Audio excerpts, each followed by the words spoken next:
கணபதியே நமக. அடுத்ததாக நம்ம பார்க்க இருக்கிறது என்னன்னாக்கா விருச்சிக ராசிக்கான வீடியோ. இந்த விருச்சிக ராசி என்பவர்களுக்கு இந்த குரோதி வருட தமிழ் புத்தாண்டானது பார்த்தீங்கன்னா வருகின்ற ஏப்ரல் 14ஆம் தேதியிலிருந்து 2025 ஏப்ரல் மாதம் 13ஆம் தேதி வரை நடக்க இருக்கு. அதே வேளையில் இந்த வருடத்தில் பார்த்தீங்கன்னா குரு பயிற்சியும் வருகின்ற மே மாதம் 1ஆம் தேதி நடக்க இருக்கு. இந்த இரண்டையும் ஒப்பிட்டு பார்க்கும்போது என்னோட ஜோதிட வித்தையின் அடிப்படையில் இருக்கக்கூடிய 9 நவகிரகத்தையும் மையப்படுத்தி பார்க்கும்போது இந்த வருட காலகட்டம் போல் வாழ்க்கையில் உங்களுக்கு அடுத்த ஒரு யோக காலகட்டங்கள் வருது அப்படின்னாக்கா அது ரொம்பவே அரிது அப்படின்றத மட்டும் நான் தெளிவுபடுத்த விரும்புகிறேங்க. காரணம் என்ன அப்படின்னு பார்த்தீங்கன்னாக்கா இந்த நேர காலகட்டத்தில் அனைத்து 9 கிரகமுமே உங்களுக்கு சாதகமான சூழல்களில் இருக்கக்கூடிய அமைப்பில் இருந்துட்டு இருக்கிறத பார்க்க முடியுதுங்க. காரணம் என்ன அப்படின்னு பார்த்தீங்கன்னாக்கா இந்த விருச்சிக ராசி அன்பர்களுக்கு ராசிக்கு 7ஆம் இடத்தில் குரு பகவான் வர இருக்கிறார். அப்போ இருக்கிற 9 கிரகத்திலேயே மிகப்பெரிய முக்கியமான ஒரு கிரகம் உங்கள் ராசிக்கு 2ஆம் அதிபதியும் 5ஆம் அதிபதியும் சொல்லக்கூடிய இந்த குரு பகவான் ராசிக்கு 7ஆம் இடத்தில் உட்கார்ந்து சமசப்தம பார்வையால் உங்கள் ராசியை பார்க்கக்கூடிய காலகட்டங்கள் மே மாதம் 1ஆம் தேதியிலிருந்து நடக்க இருக்குங்க. இந்த அமைப்புகள் பார்த்தீங்கன்னாக்கா இந்த விருச்சிக ராசி அன்பர்களுக்கு மிகப்பெரிய ஒரு ராஜயோக வாழ்க்கை அனுபவிக்கக்கூடிய அமைப்புகள் உருவாகும். ஆனால் இந்த விருச்சிக ராசி அன்பர்களுக்கு கடந்த ஒரு 1.5 வருட காலகட்டமாகவே குடும்பத்தில் ஒரு மன நிம்மதி கிடையாது, மன சந்தோஷங்கள் கிடையாது, எடுத்த காரியத்தில் தடைகள், தாமதங்கள், வம்பு வழக்குகள், சட்ட சிக்கல்கள், மன நிம்மதி குறைகிறது, பொருளாதார நெருக்கடிகள் ஏற்படுது, கடன்கள் அதிகரிக்கிறது, உற்றார் உறவினரை பகைமை பாராட்டுறது, பல்வேறுபட்ட கஷ்ட நஷ்டங்கள் சந்திக்கக்கூடிய நபர்களாக இருந்துட்டு இருப்பீங்க. ஆனால் அப்படிப்பட்ட இந்த விருச்சிக ராசி அன்பர்களுக்கு இந்த வருட காலகட்டத்தில் மே மாதத்தில் பார்த்தீங்கன்னா கிரக பயிற்சியானது இந்த வருடத்தில் ஒரே ஒரு பயிற்சி, அந்த குரு பயிற்சி. அந்த குரு பகவான் தன் ராசிக்கு 7ஆம் இடத்திலிருந்து தன் ராசியை பார்க்கக்கூடிய காலகட்டத்தில் வெகு நாட்களாக நடைபெறாத ஒரு சில விஷயங்கள் எதுவாக இருந்தாலும் இந்த நேரத்தில் நடத்தி கொள்வது ஓரளவுக்கு உங்களுக்கு ஒரு நல்ல பலன்களை ஏற்படுத்தி தரக்கூடிய அமைப்புகள் உருவாகுன்றீங்க. ஏன்னா ராசிக்கு 7ஆம் இடத்துலேருந்து குரு பகவான் உங்கள் ராசியை பார்த்தாருனாக்கா உங்களுக்கு தெளிவான சிந்தை பிறக்கக்கூடிய காலகட்டம் உருவாகும். இதை செய்தால் இது நடக்கும், இது நல்லது நடக்கும், இது கெட்டது நடக்கும்ன்றது தெளிவாக சிந்தித்து செயல்படுவீங்க. அதே வேளை நீங்கள் சிந்திக்கக்கூடிய செயல்கள் எல்லாமே நல்ல செயல்களாகவே சிந்திப்பீங்கன்றீங்க. அப்போ தெளிவான சிந்தை மனநிலைமையோடு செயல்படக்கூடிய நபர்களாக இந்த விருச்சிக ராசி அன்பர்கள் இருந்துட்டு இருப்பீங்க. அப்போ இந்த விருச்சிக ராசி அன்பர்களோட முன்னிறுத்தி எந்த காரியம் செய்தாலும் தொட்டு தொடங்கக்கூடிய காலகட்டங்கள், நினைச்ச சாதனை பண்ணக்கூடிய காலகட்டங்கள் உருவாகுன்றீங்க. அதே வேளையில் பார்த்தீங்கன்னாக்கா உங்கள் ராசிக்கு 5ஆம் அதிபதியாக இந்த குரு பகவான் வர்றது இருக்கனால 5ஆம் இடம் பூர்வ புண்ணியஸ்தானம், புத்திரஸ்தானம் சொல்லக்கூடிய அமைப்புங்க. இதுக்கு முன்பாக பங்காளி உறவுகள் சண்டைகள் ஏற்பட்டு பூர்வ புண்ணிய தோஷங்கள் இருக்கக்கூடிய நபர்களுக்கு பூர்வ புண்ணிய தோஷங்கள் விலகக்கூடிய காலகட்டம் உருவாகும். வெகு நாட்டில் குழந்தை பேர் இல்லாத நபர்களுக்கு குழந்தை பேர் உருவாகிறதுக்கான வாய்ப்புகள் உருவாகும். முக்கியமாக ஒரே ஒரு வார்த்தைகள் மட்டும் சொல்ல வரேங்க. இந்த கலியுக காலகட்டத்தில் எப்படி தான் பார்த்து ஒரு திருமணத்தை பண்ணி வச்சாலும் கணவன் மனைவி உறவுகளில் பார்த்தீங்கன்னா பிரச்சனைகள் வந்துடுறதை பார்க்க முடியுதுங்க.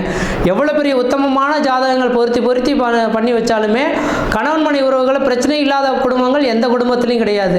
ஆனால் அந்த காலகட்டத்தில் கணவனுக்கு மனைவி அடங்கி வாழ்ந்தது மட்டும் இல்லாமல் கூட்டு குடும்பத்தோடு வாழ்ந்தாங்களே, இதெல்லாம் எப்படி சாத்தியம் அப்படின்னு கேட்குறோம். அப்படின்னாக்கா இந்த நாட்களில் தான் பார்த்தீங்க அப்படின்னாக்கா ஒவ்வொரு மனிதர்களுக்கும் தனித்துவம் வாய்ந்த ஒவ்வொரு ஜாதகங்கள் எழுதப்பட்டு ஒவ்வொருத்தரும் வச்சுருக்கோம். ஆனால் அந்த காலகட்டத்தில் பார்த்தீங்கன்னா அரச பரம்பரையில் வாழக்கூடிய நபர்களுக்கு மட்டும்தான் ஜாதகங்கள் கணிக்கப்பட்டு வச்சுருப்பாங்கன்றீங்க. அப்போ இது மாதிரி தனி மனிதர்களுக்கெல்லாம் பார்த்தீங்க அப்படின்னாக்கா அன்னைக்கு பிறக்கக்கூடிய நேரத்தில் என்ன நட்சத்திரம் மட்டும் குறித்து வச்சுக்கோங்க, அவ்வளோதான், முடிஞ்சு போச்சுங்க. அப்போ அந்த நட்சத்திரத்தை என்னைக்கு குரு பகவான் சந்திக்கிறாரோ அந்த நேர காலகட்டத்தில் தான் அந்த மனிதர்களுக்கு வாழ்க்கையில் எந்த ஒரு நல்லது கெட்டதாவது நடக்கும்ன்றீங்க.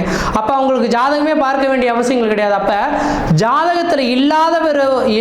ஜாதகத்தில் என்னதான் வலிமை குன்று இருந்தாலும் கூட அந்த யோகங்களை கூட்டி கொடுக்கறதுக்குன்றது ஒரு நல்ல நேர காலகட்டங்கள் உண்டுன்றீங்க. அப்போ இந்த யோகங்கள் எவ்வளோ நாளைக்கு வரும்? ஒரு மனிதனுக்கு 12 வருட காலகட்டத்துக்கு ஒரு முறை வந்த யோகங்கள் வந்தே தீருன்றீங்க. அதேபோல் 18 வருட காலகட்டத்துக்கு ஒரு முறை வாழ்ந்தது ஒரு மனிதனோட வாழ்க்கை உயர்ந்த நிலையிலிருந்து தாழ்வு நிலைக்கும், தாழ்வு நிலையிலிருந்து உயர்ந்த நிலைக்கும் செல்றதை கண்குளர பார்க்க முடியும்.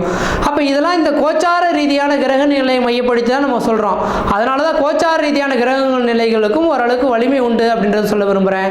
அதன் அடிப்படையில் பார்க்கும்போது தன் ராசிக்கு 7ஆம் இடத்திலிருந்து குரு பகவான் பார்க்கக்கூடிய இருக்கக்கூடிய காலகட்டத்தில் வெகு நாட்களாக திருமணம் இல்லாத நபர்களாக இருந்தாலும் சரிங்க, வயது வந்த நபர்களாக இருந்தாலும் சரிங்க, கண்டிப்பாக இந்த நேர காலகட்டத்தில் திருமணத்தை மட்டும் ஏற்படுத்திக்கிட்டீங்கன்னாக்கா உங்களோட ஜாதகத்தில் தார தோஷம் இருக்கட்டும், மாங்கலி தோஷம் இருக்கட்டும், புத்திர தோஷம் இருக்கட்டும், சகலவித தோஷம், எந்த தோஷம் வேணாலும் இருக்கட்டும், இந்த பையனுக்கு திருமணம் பண்ணால் இந்த பொண்ணு இறந்து போயிடுவாங்க, இந்த பொண்ணுக்கு திருமணம் பண்ணால் இந்த பையனை இறந்து போயிடுவாங்க, இப்படிலாம் ஒரு கடகத்திலலாம் பார்க்க முடியுதுங்க.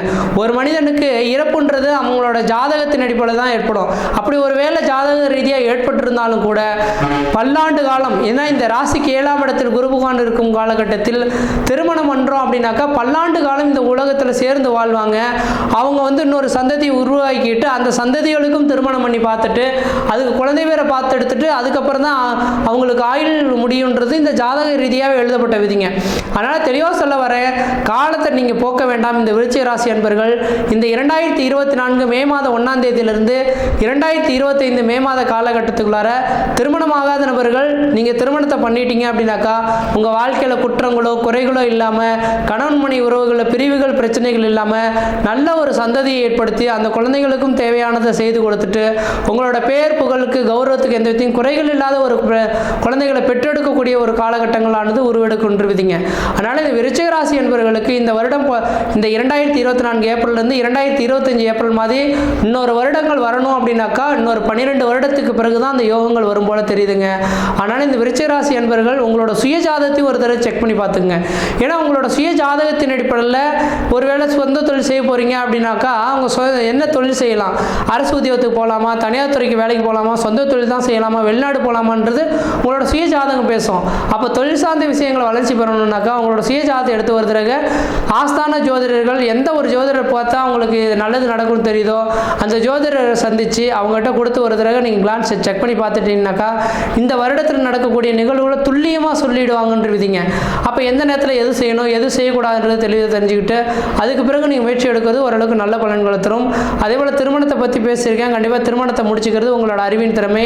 வேலை இல்லாத நபர்களுக்கு உங்களோட சுய ஜாதகத்தை ஒரு தடவை செக் பண்ணி பார்த்துட்டு எந்த துறைக்கு வேலைக்கு போவோன்றது கேட்டு தெரிஞ்சுக்கிட்டு அதுக்கப்புறம் முயற்சி எடுக்கிறது நல்லாயிருக்கும். உங்கள் ராசியை குரு பகவான் பார்க்க இருக்கனால வீடு மனை வாசல் வாங்கணும், வீடு மனை வாசல் கட்டணும்னு சொல்லக்கூடிய நபர்களுக்கு நிரந்தரமான வீடு மனை வாசல் வாங்கக்கூடிய யோகங்கள் உருவாகும். உங்கள் ராசியை குரு பகவான் பார்க்க இருக்கனால விருச்சிக ராசி அன்பர்களுக்கு இந்த நேரத்தில் உடல் பருமன் அதிகரிக்கிறதுக்கான வாய்ப்பு உண்டு. உணவு கட்டுப்பாடு கொஞ்சம் அதிகரிச்சுக்கிறது நல்லா கட்டுப்பாட்டோட நீங்கள் உணவுகளை சாப்பிட்றது நல்லா இருக்குன்ற விதிங்க. எண்ணெயில் பொரித்த உணவுகளை கொஞ்சம் சாப்பிடாமல் இருக்கிறது ஓரளவுக்கு நல்ல பலன்களை தரும். அதே போல் இனிப்பு பொருட்களையும் அதிகமாக சாப்பிடாமல் இருக்கிறது நல்ல பலன்களை தரும். பொருளாதாரத்தில் பின்தங்கிய நபர்களுக்கு பொருளாதார அபிவிருத்திகள் பெறக்கூடிய காலகட்டம் உருவாகும். வெகு நாட்களில் குழந்தை பேர் இல்லாத நபர்கள் குழந்தை பேர் உருவாகிறதுக்கான வாய்ப்புகள் உருவாகும். கடன் பிரச்சனையில் இருக்கக்கூடிய நபர்களுக்கு கடன் பிரச்சனைகளுக்கு தீர்வு ஏற்படக்கூடிய காலகட்டம் உருவாகும். கோர்ட்டு கேஸ் வழக்குகள் உங்களுக்கு சாதகமான ஒரு சூழல்கள் ஏற்படுத்தி தரக்கூடிய அமைப்புகள் உருவாகும். விவசாயம் சார்ந்த துறையில் இருக்கக்கூடிய நபர்கள் விவசாய வளர்ச்சிகள் பெறக்கூடிய காலகட்டம் உருவாகும். விவசாய துறையில் இருக்கக்கூடிய நபர்களுக்கு இந்த வருட காலகட்டத்தில் ராஜாவாக பார்த்தீங்கன்னா செவ்வாய் வரதுனால, செவ்வாய் ஒரு சிவந்த கிரகம் அல்லவா, அப்போ சிவப்பு வண்ண பொருட்களுக்கு மிகப்பெரிய ஒரு வளர்ச்சிகள் உண்டு. வெங்காயம், தக்காளி, மிளகாய் இந்த 3 பொருட்களும் சாகுபடி செய்யக்கூடிய விவசாய பெருமக்களுக்கு அதன் மூலிமா லாபங்கள் பெறக்கூடிய காலகட்டம் உருவாகும். இந்த 7ஆம் இடமானது இந்த நேர காலகட்டத்தில் ரியல் எஸ்டேட் பிஸ்னஸை குறிக்கின்றீங்க. இந்த வருடத்தின் தொடக்கத்தில் 7ஆம் அதிபதியோட ராகு சம்பந்தப்பட்டதுனால ரியல் எஸ்டேட் பிஸ்னஸ்லாம் மிகப்பெரிய ஒரு உச்சத்தை தொடரக்கூடிய அமைப்புகள் உருவாகும். இதனால் வரல விக்கிலேன்னு எதிர்பார்த்து காத்திருக்கக்கூடிய நபர்களுக்கு இந்த நேர காலகட்டத்தில் உங்களுக்கு விற்பனைக்கு வரத்துக்கான ஒரு வாய்ப்புகளும் ஏற்படுத்தக்கூடிய காலகட்டம் உருவாகுன்றீங்க.